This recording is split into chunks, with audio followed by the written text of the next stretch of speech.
Good evening, everyone, and I want to welcome you to Going Beyond the Page, a professional conference on young adult literature. This is our opening session, and I am Brandon Watkins, and I will be your presenter for this session. Just to outline what the goal of the conference is and some things that we're going to be looking at or that you will be looking at as you progress through the conference from the beginning to the end. One of those goals is to share the genre of young adult literature with teachers who can add these novels to their classroom libraries, their book clubs, and in their community reading groups. We want teachers to walk away from this conference with innovative and creative ideas on how to, quote unquote, go beyond the page with YA novels. Oftentimes, novels that are not in our scope and sequence guides or in our curriculum guides, we often just allow those novels outside of that spectrum to be space takers on our classroom library bookshelves, and we don't oftentimes get to use those books in our instruction. So we want to use those. We want to take a look at how we can use those things through the classroom application, and how these books apply to themes and life applications for the young adult audience. So, what defines the genre of young adult literature? It is literature that is commonly associated with students in middle school and in high school. So that age group from around grade 6 to up to grade 12. According to the California State University Library, their definition of young adult literature is generally described as a book written for an audience of 12 to 20 years old. So this definition goes a little further than the one we have above, which targets only grades 6 through 12. In Roberta Treit's Disturbing the Universe, Power and Repression in Adolescent Literature, she is quoted as saying that it is gene prose, and that the genre has a heavy emphasis on artificial materials, clothing, food, music, and language. So these books are generally written specifically for adolescents, that age group that usually runs from, as California State University said, from age 12 to 20. And these books are generally trade marketed for adolescent, which have adolescent heroes and heroines. So the audience sees young adult characters in a heroic fashion. Someone who not necessarily saves the day, but who may realize or tap into their own personal power through by the time that the narrative ends. So some characteristics of YA Lit, these characteristics have historically defined the genre. So this is a more historical approach with some contemporary trends intertwined as well. Oftentimes in this genre, the protagonist is a teenager, so that makes the narrative more relatable and more appealing to the audience of young adults. The events revolve around the protagonist and his or her struggle to resolve conflict. So, with any traditional novel, there's an element of conflict intertwined into this genre as well. It's in this respect, it's no different from your traditional novel. The story is told from the viewpoint and in the voice of a young adult. Again, perspective, young adult perspective is of high importance in this genre. It speaks to the young adult age group, that adolescent age group. Therefore, it is better that the main character or the main voice is actively involved in that culture and is a member of that culture. The literature is written for young adults. It is marketed to a young adult audience, and although not necessarily that adolescence in middle school and early high school will go out and purchase books, but their parents or their teachers will purchase this book and steer the adolescent in that age group or in their classroom or in their home to kind of pick up that novel and to read it. So the parents or the teachers will find those relatable pebbles or those rocks or those that trail that could lead the adolescent to being more interested in that novel.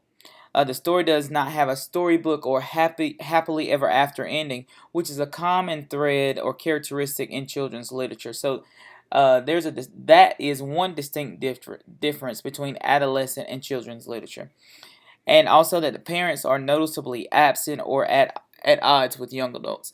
Oftentimes, and we'll get into this, and Roberta Trice talks heavily about this in her Disturbing the Universe, Power and Repression in Adolescent Literature book, about young adults and adolescents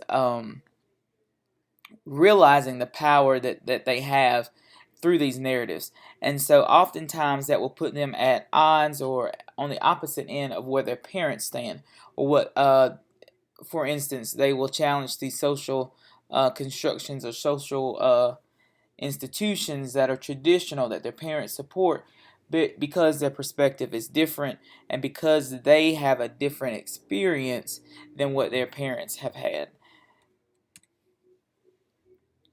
Some of the common themes for young adult literature would be maturity, and these things are present in oftentimes in many of the um, YA lit novels. Oftentimes, there's a mix of these. Sometimes it's just a single theme. But like I said, sometimes there can be a mixture. There can be an overlap. There can be a heavy influence of one and a smaller influence of the other. Maturity, sexuality, and not just sexuality in the sense of actually participating in the physical act of sex, but in sexuality of finding out who you are, um, seeing sexuality in a different light from how your parents presented sexuality to you. Again, that goes back to the challenging those social institutions and oftentimes being at odds with the parents. Relationships, the formation of relationships, the deterioration of relationships, how those relationships influence the adolescent relationships with their parents, with their school teachers,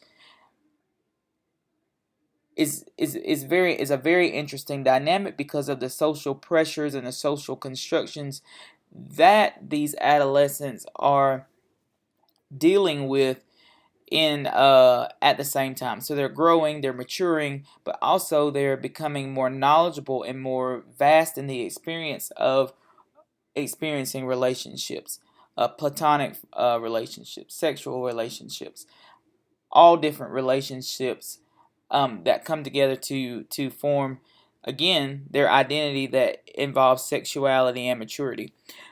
But most importantly, and what we're going to talk about more in this opening session, is the power in the adolescent. How that adolescent has power that they don't even realize because there's so much going on around them. And so that becomes a common theme in adolescent literature. And we're going to talk about that more as we proceed. So, power in a normal, everyday sense versus power in young adult literature, to me, differs in a very vast way. So, power in normal everyday life would be the possibility of imposing one's will upon the behavior of another person. And Max Weber states that, and Roberta Trice brings that into the discussion in her in her book. Power is something that represses, as Michael Foucault has often said, and these two definitions for us illustrate or focuses on power as something that comprises against people. And so in these definitions, we see that, especially in the first one, as power in a light that is not so progressive. Power as a force to cause others to do something that you believe in that they may not necessarily believe in, or that they have restrictions about. And so that then is one light to view a power in, but power can also be something that empowers someone. Power can also be something that causes good to evolve in the world, not necessarily always evil things. And that, for me, and what I've noticed in young adult literature, is that power can be something that empowers. Power is everywhere, not because it embraces everything, but because it comes from everywhere. So we have this age group who has influence upon influence upon influence coming at them from every direction. Like I said in the previous slide, they're maturing, they are experiencing with sexuality, sexuality, they are growing, and then they are also coming to terms with the power that they have within themselves. So that power, they have the power, or this power that, in a sense or in a way, does good in the world, has the ability and the capacity to connotate or to develop a sense of freedom for these adolescents, because they have power from their influences that are around them. And so how they use that power becomes kind of like a life experience. And so what we have here is the young adults or the adolescents taking power, or these bits of pieces of power from these different influences, and using it to create a new sense of freedom for themselves. So they take that power, self-reflect on that power, and uses it to create good in the world. And so there's a very strict relation or perpetual relationship of force that enacts these adolescents into being. So the social power that constructs these adolescents bestows a power on them in which they generate their own sense of subjectivity. And so acting as subjects, they begin to assume the responsibility for their position in society. And whether they engage in that power enables or enable themselves or to repress themselves. Power is a force that operates within the subject and upon the subject in adolescent literature. And so this happens because teenagers are repressed as well as liberated by their own power and by the power of the social forces that surround them in these books. So like I said, they are empowered by the social forces that surround them in these novels. So this to demonstrate that power in a sense, T.S. Eliot does this a beautiful job of this in the Love Song of J. Alfred Prufrock. And this question is used to open Roberta Trites' book on power in adolescent literature. So it says, "And indeed there will be a time to wonder, do I dare, and do I dare? Time to turn back and descend the stair with a bald spot in the middle of my hair. They will say, how his hair is growing thin. My morning coat, my collar mounting firmly to the chin, my necktie rich and modest, but asserted by a simple pin. They will say, but how his arms and legs are thin. Do I dare disturb the universe?" And so what we have here is, and Eliot here was around the age of 20 years old, and what he does here is he questions his ability as an adolescent to disturb the universe. Basically, he's aware of the power that he has around him, the power that has come from these different forces, social institutions, and so he's debating about using that power in a sense to disturb the universe, to cause a disturbance of the normal liberal order of society. So, and if he does that, he says that people are still going to say things about him. Oh, his hair's thin. Oh, his arms and legs are thin. But that question still remains in his mind. Does he disturb the universe? So, what Power and Proof Rock is representative of a culture in adolescence. It is testing to a degree the power that adolescents hold within themselves, and also the power that they can obtain from the different sources, the different influences around them. So, that excerpt is a metaphor for self-searching for adolescents. Adolescents are aware, once they become aware of this power, what do they do with it? Should they disturb the universe? Should they cause a disruption? Should they cause a movement? Should they? And so that becomes a culture, and not only, I mean, because it's not only in the mind of one person, but that thought becomes and starts to develop in the minds of adolescents across the world. And so, what do they do with it? What do they do with that power? And that culture represents itself in many young adult novels.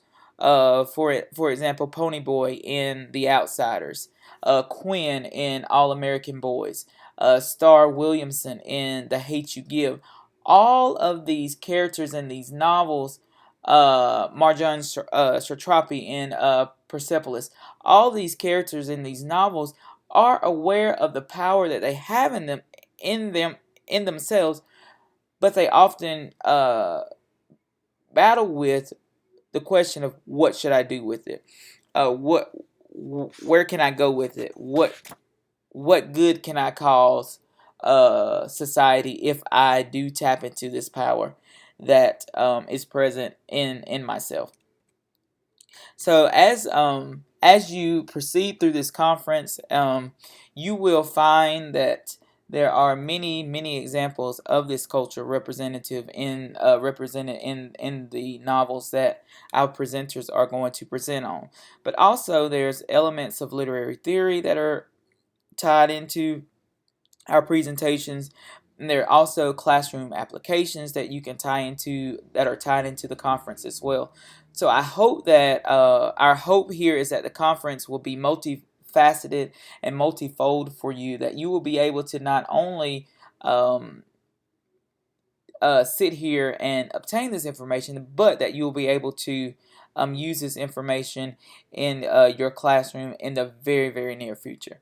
Again, thank you for coming. As you proceed through the conference, be sure to take very good notes, because our presenters today have worked so very hard to provide you with information that they have and that I have and we as a group have deemed useful to you in your classrooms. Again, thank you for coming, and continue, and I charge you today before you leave to go beyond the page.